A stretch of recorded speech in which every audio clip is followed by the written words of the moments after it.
Hi, welcome to the Shepherd's Rest Doc Talk. This is episode 179B. I'm Cam and this is Jilly. Yes, this is the Chronicles of the Apostles, and we're moving through Acts. And this week we are in Acts 18, 11 through 23. So last week, remember, we were in Corinth, and Paul started a new synagogue right next to the old synagogue. No, he just kind of started a new meeting. Okay. All right. They were still meeting side by side on the same day, I'm assuming, but he was in the house of Justus. Okay. So Justus was a God-fearing Gentile who was much more receptive to Paul's message than the Jews of the synagogue were. So that's where we left off last week. Now this week, I just want to give a few little prerequisites before we start, I guess, so we kind of understand what's going on. Because the scriptures aren't exactly clear in Luke, but if you go into other letters in the gospel, they are in Acts by Luke. I mean, yes, by Luke in So Acts, sure. they're not real clear about some of the things I'm going to talk about, but like I said, from the others they are. So, for example, we do know that he was in the house of Justus. Okay, that's where they're having their, and Crispus was the leader. I know. Just stop. Crispus was the leader of the synagogue. He believed in Yeshua and he followed Paul. Okay. So he had to be replaced. And he was replaced by Sosthenes. And I know that it says that that's how you say it. You want to know why? And I don't know why I haven't been doing this the whole time, but if you go to Blue Letter Bible. Oh, yeah. And this is not sponsored by Blue Letter or anything. But if you go to Blue Letter Bible and you click on the verse, it'll have a concordance up at the top. Yeah. And when you click on that, it gives you all of the Greek, or if you're in the Old Testament, it gives you the Hebrew. But in the New, it gives you all of the Greek names.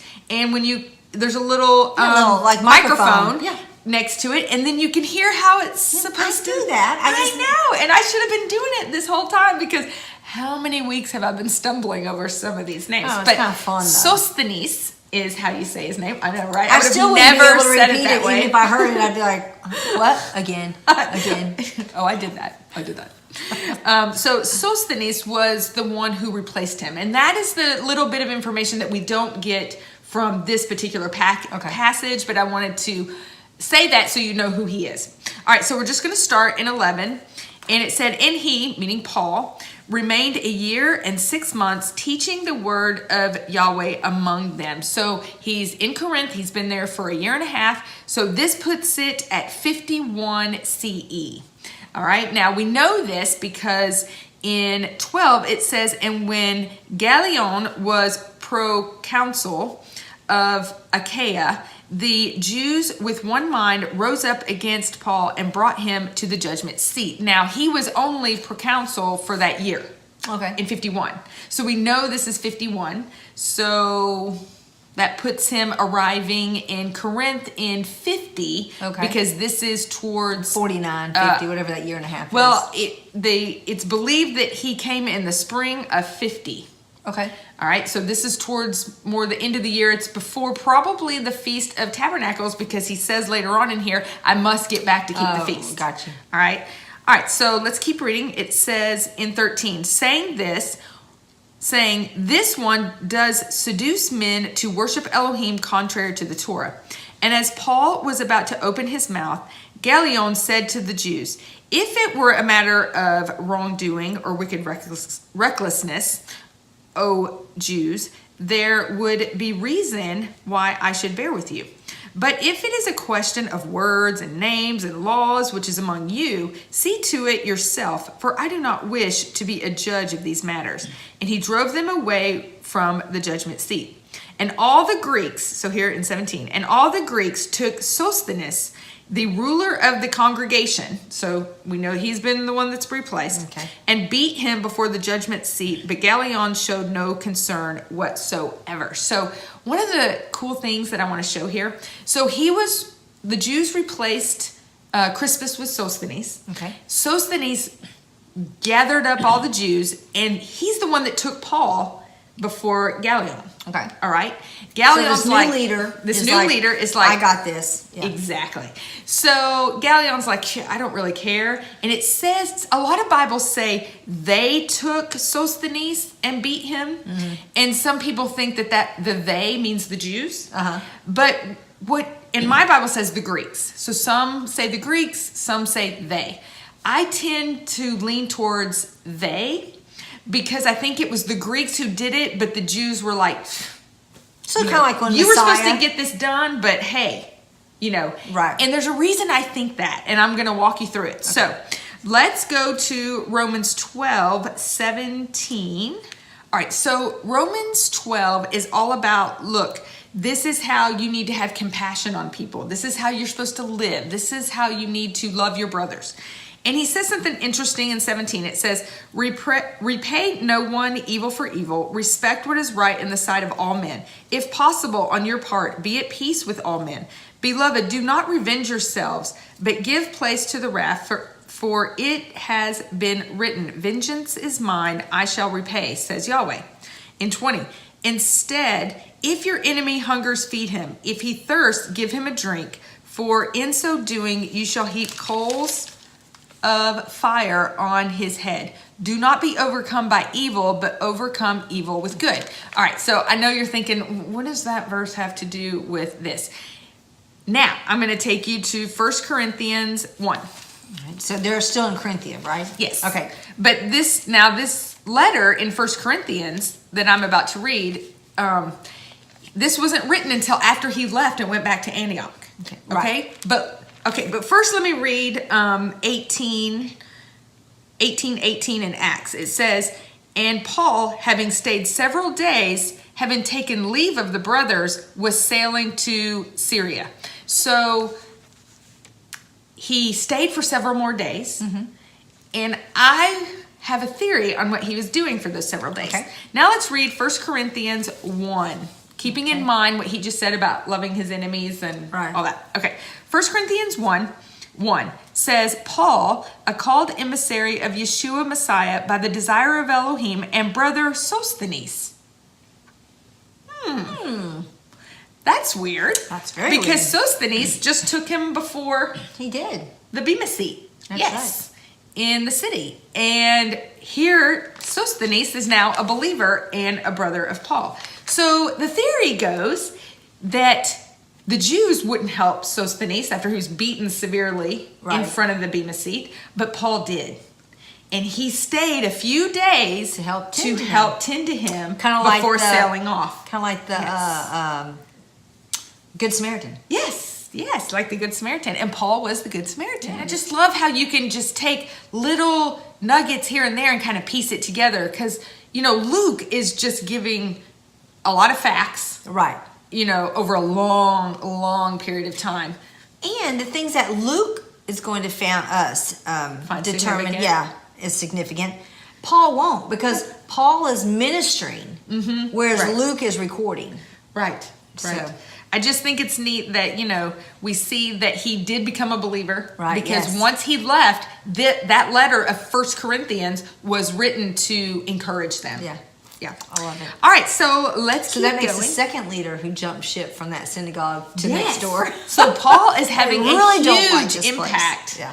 on, and I like the idea that he stayed a few days to help tend to him, because it was his love and compassion for his enemy that turned him around. Yeah, it kind of also reminds me of when he was in Philippi and he was thrown in jail, and the guard came and they preserved his life because yes. they didn't leave. Right. All right, so let's keep going let's finish 18. Okay. I'm going to start over. It says, and Paul, having stayed several days, having taken leave of the brothers, was sailing for Syria, and Priscilla and Aquilus were with him, having shaved his hair at Cenchrea, for he had taken a vow.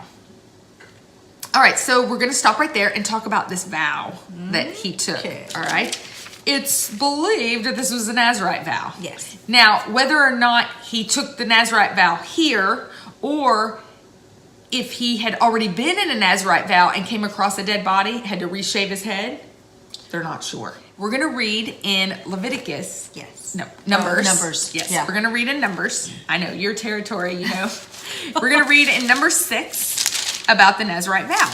All right, so let's start in 6:2 and find out about this Nazarite vow.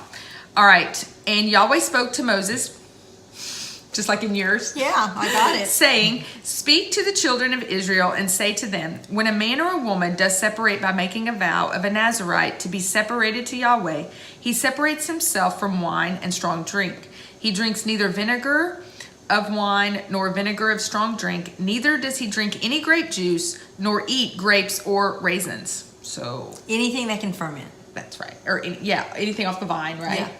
Not in the mouth, can ferment. Yeah. Right. All the days of his separation, he does not eat whatever is made of the grapevine and from seed to skin. And all the days of the vow of his separation, a razor does not come upon his head until the days are completed for which he does separate himself to Yahweh. He is set apart. He shall let the locks of his hair of his head grow long. So the reason he does that is that way at the end you shave again. And that proves how long you've been in the vow. And then you give that hair to the Lord by up in smoke. Right. So this is how long I've been separated for you. Yes. And, you know, as a hairdresser, I'm kind of like, that's kind of, I mean, the Lord has his reasons. I get it. But as a hairdresser, I'm thinking, you know, I have clients whose hair grows really fast. Yeah. And I have clients whose hair doesn't grow hardly at all. Well, that again isn't so that everyone will see. It's from you giving from your heart. Because think about if your hair hardly grows, how you're like, oh, okay, you know, start over. It's to me, it wouldn't be a correct indication of how long. Right. That's my point. Gotcha. That's my point. All right. And some people did it for life. Yeah. Samson. Long hair. All right, now 7, he does not make himself unclean for his father or for his mother or for his brother or sister when they die, because his separation to Elohim is on his head. All the days of his separation he is set apart to Yahweh. And when someone dies beside him, in an instant, suddenly he has defiled the head of his separation. Then he shall shave his head on the day of his cleansing. On the 7th day he shaves it. So that's why I made the comment. We're not sure if he took the Nazarite vow right then or if he had taken one previously and came across a dead body and needed to shave his head. The question isn't, is it a Nazarite vow? It's how long had he already been in it, or was it the beginning? That's the question. Right. And I've read a lot of commentary where they're like, we're not sure if this was a Nazarite vow, but I'm not aware of any other vows that you take where you shave your head. Mm-mm. I'm not either. Okay. And I'm not an expert, but I kind of know the Torah. Yeah, and I thought, recall off the top of my head. Yeah, it did kind of catch me off guard because I was like, I didn't know there could be any other vows where you shave your head. But anyway, so I wanted to read that. Well, okay, I'm just saying. Okay. There is the leper, but I'm pretty sure that Paul wasn't a leper. So I'm just going there. Just want to make sure that somebody out there going, oh yeah, well, lepers have to shave. Yeah. Yes, but Paul wasn't a leper. Right. Okay. All right. Okay, well, good. That's good to know. All right. So he had taken a vow. Now 19, and he came to Ephesus and left them there, but he himself went into the congregation and reasoned with the Jews. And when they asked him to stay a longer time with them, he declined, but took leave of them, saying, I have to keep this coming festival in Jerusalem by all means, but I shall come back to you, Elohim desiring so, and he sailed to Ephesus. So it's believed that this is the Feast of Tabernacles that he needs to get back to keep. And isn't this interesting? He's got to get back to keep it, but he's talking to other believers who aren't going. Right. So it just shows you, even then, there was the thought of some people couldn't get there because they couldn't afford it. They couldn't go every time. It wasn't a matter of you're going to hell now. Well, and the thing is, Paul, we see him in Corinth here for 1.5 years. He didn't go in that 1.5 years.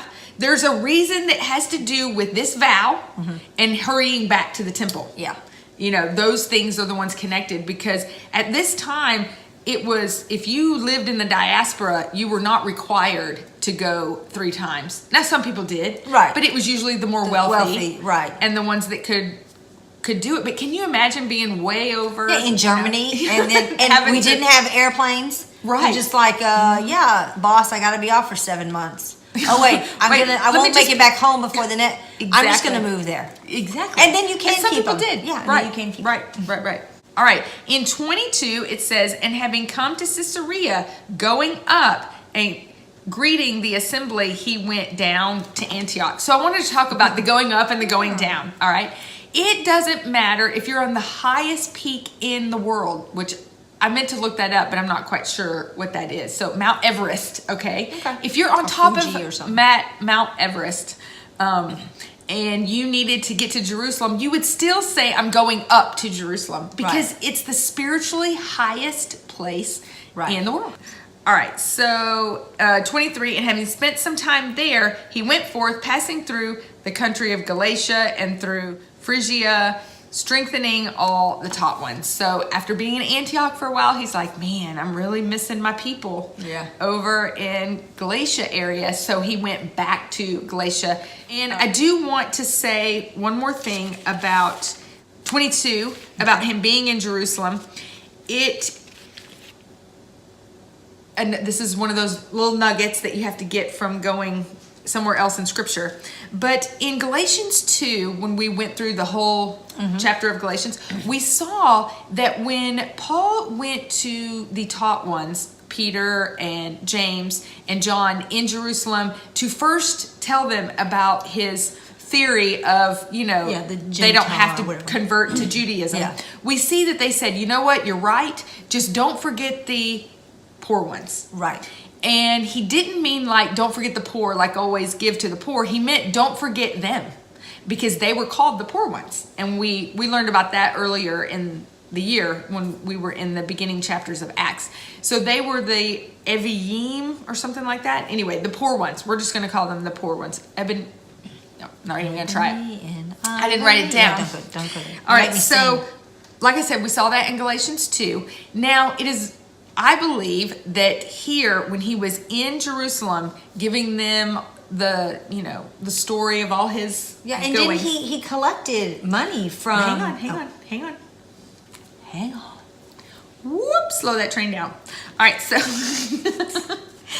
so it's believed that at this visit that he was reminded. Now remember, don't forget about us. It's great that you're having all this, but don't forget about us. And he remembered, oh my gosh, yes.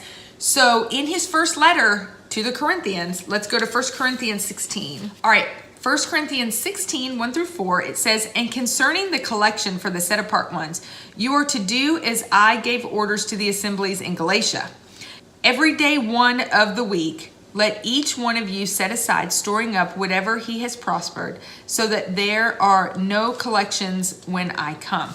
All right, so we see here that he was reminded on this trip. And then when he goes back to Galatia, like we just saw, now he's telling them, all right, we need to start collecting for the poor ones in Jerusalem. And why not? I mean, now he is primarily speaking to God-fearers now, who are now joining themselves to the Lord. However, if we're going to join ourselves to the Lord, then we need to do... That's right. We have a responsibility to give to the head. Right. All right. And it is believed that the reason he chose the first day of the week, that's when you collect, for two reasons. One reason is because the Jews were still meeting on the Sabbath, and the God-fearers were meeting on the Sabbath, but it is customary that you do not take any kind of collection of money on the Sabbath. You have to wait until the first day of the week. Now, it is also customary that the believers in Messiah, after their day of being in the synagogue, would meet in houses at night to discuss how it relates to Messiah. And that's called the Havdalah. Yes, Havdalah, and that would be considered the first day of the week. Right. He also, it is believed, chose the first day of the week because it reminded them of first fruits. It was their first fruits. So when you do it right away, as soon as the week is over, it is like the very first of your, week. Yeah, what you do. Yeah, like that. Right. Yeah. So anyway, that is it. That's all we have for today. It kind of lines up with the proverb of the ant, that collects a little bit all through the spring, so it's ready in the winter. It's ready in the winter. And because that's exactly what they're doing. It's so he doesn't get there and go, okay, we'd like to do a collection.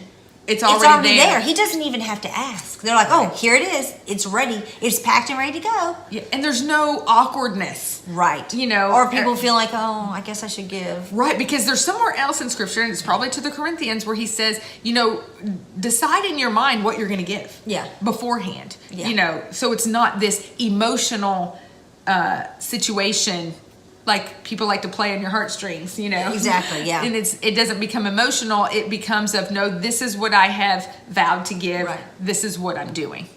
Yeah. That's all I have for you today. And thank you so much for joining us. And we will see you next week. Shalom.